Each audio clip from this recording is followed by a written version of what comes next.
మామిడి తోటల నుంచి ఏటా నిలకడగా కాపు పొందడానికి తొలకరిలో యాజమాన్యం దోహదపడుతుంది. ప్రస్తుతం తోటల్లో కాయ కోతలు దాదాపుగా పూర్తి కావచ్చాయి. వర్షాకాలం చెట్లకు విశ్రాంతినిచ్చే సమయం. కాపు పూర్తయిన 15 రోజుల నుంచి చెట్లు నూతన జవసత్వాలను సంతరించుకునే విధంగా కొన్ని ప్రత్యేక యాజమాన్య పద్ధతులు చేపట్టినట్లయితే వర్షాలకు కొత్త చిగుర్లు వచ్చి చీడపీడల బెడద లేకుండా చెట్లు ఆరోగ్యంగా పెరుగుతాయని సూచిస్తున్నారు ప్రధాన శాస్త్రవేత్త డాక్టర్ ఏ భగవాన్.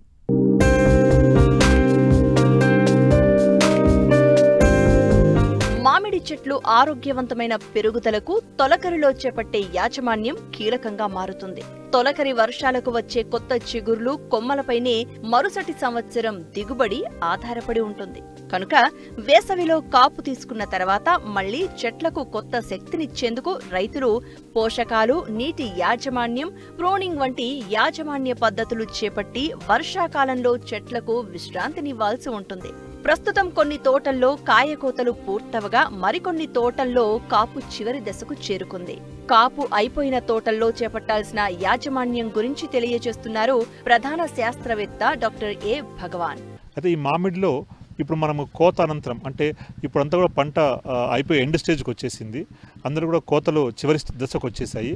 ఇంకో 10-15 రోజుల్లో మనకి మామిడి కోత అంతా కూడా అయిపోతుంది.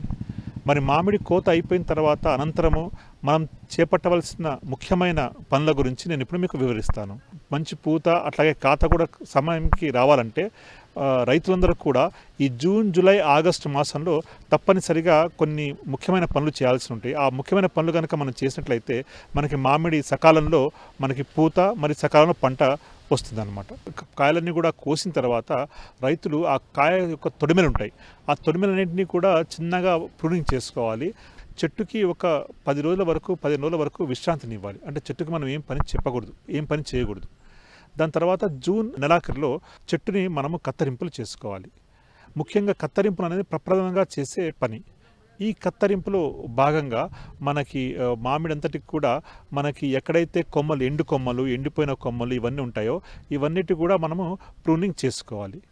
ఈ ప్రూనింగ్ చేసుకున్న తర్వాత ఏవైతే కొమ్మలు మనకి అంటే సుమారుగా మనకి 10 సంవత్సరాలు పైబడిన చెట్లకి ముఖ్యంగా వేసుకునే బంగన్పల్లి అనే రకానికి మనకి ఈ యొక్క కొమ్మలు తీగలాగా వచ్చేసి కిందికి వస్తుంది.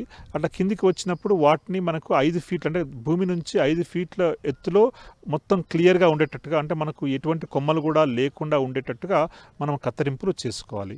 ఈ కత్తరింపులు చేసుకున్న తర్వాత మనకి చెట్లో ఉన్నటువంటి అడ్డాదిడ్డంగా పెరిగిన కొమ్మలు కానీ ఏవైతే సూర్యరశ్మిని మనకి ఆకర్షించి నిరోధిస్తాయో ఆ కొమ్మల్ని మనం కంపల్సరీగా తప్పనిసరిగా మనము కత్తరింపులు చేసుకోవాలి. ఈ కత్తరింపులు చేసుకున్న వెంపటే మనము చెట్టుకి మొత్తము ఒక మందు మనం పిచికారీ చేసుకోవాలి.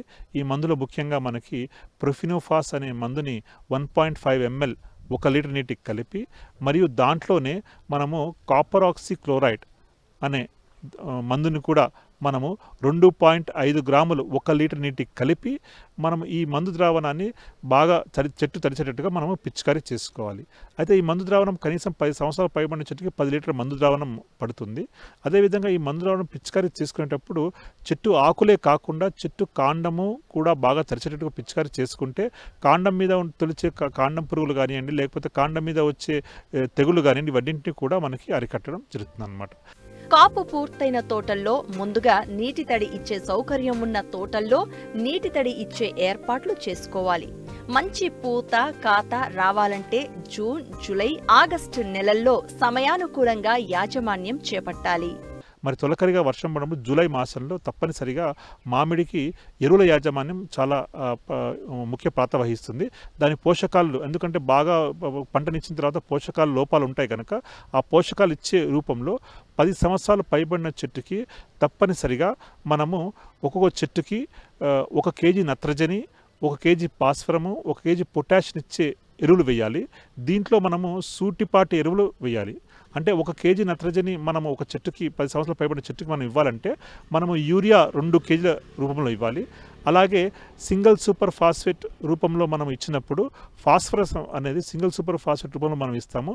ఇది 6 కేజీలు మనము ఇవ్వాల్సి ఉంటుంది. అదేవిధంగా మ్యూరేట్ ఆఫ్ పొటాష్ అంటే మనకు పొటాషియం ఇవ్వాలనుకున్నప్పుడు 2 కేజీల పొటాషియం మనం ఇవ్వాల్సి ఉంటుంది అనమాట.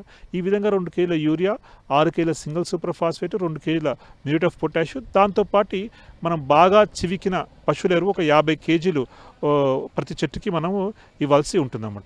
ఈ విధంగా మనం చెట్టుకి మనము ఇచ్చినట్లయితే మనకి చెట్టుకు పోషకాలు బాగా అంది చెట్టు బాగా వృద్ధి చెంది సకాలంలో మనకి పూత కాత ఇస్తుందన్నమాట.